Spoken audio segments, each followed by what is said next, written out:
धम्म पद भगवान बुद्ध के वचनों का अनूठा संग्रह धम्म पद।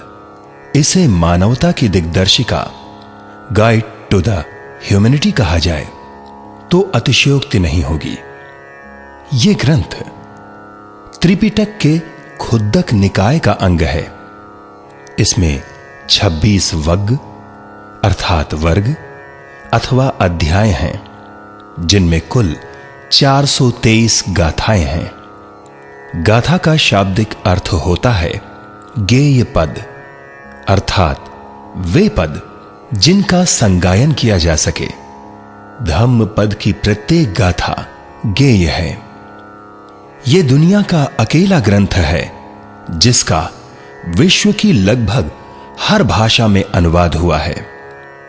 यह है तो भगवान बुद्ध के वचनों का संग्रह, है तो एक बौद्ध ग्रंथ, लेकिन वास्तव में यह मानवता की निधि है, दुनिया की धरोहर है।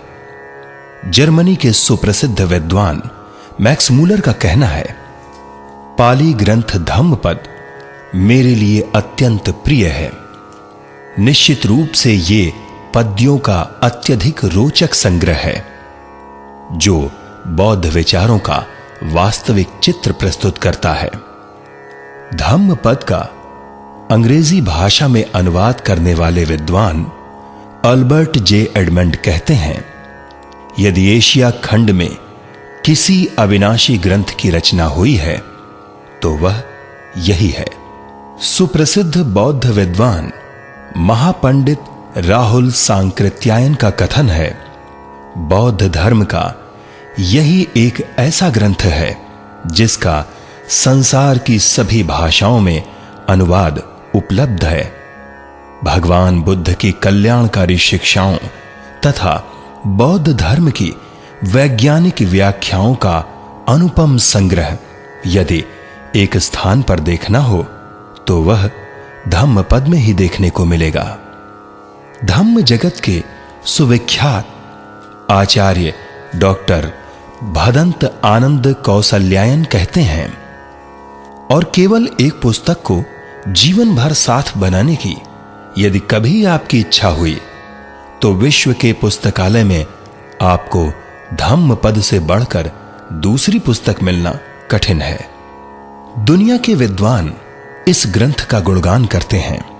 Burma, Cambodia, Laos, Sri Lanka, Thailand, Malaysia इत्यादि बौद्ध देशों में आज भी धम्म पद के अखंड पाठ की परंपरा जीवित है।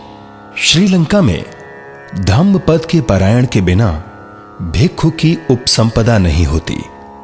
कई बौद्ध देशों में भिक्षु संघ को संपूर्ण धम्म पद कंठस्थ कराया जाता है। आज भी धम्म पद की 423 गाथाएं 26 वग्ग में संकलित हैं।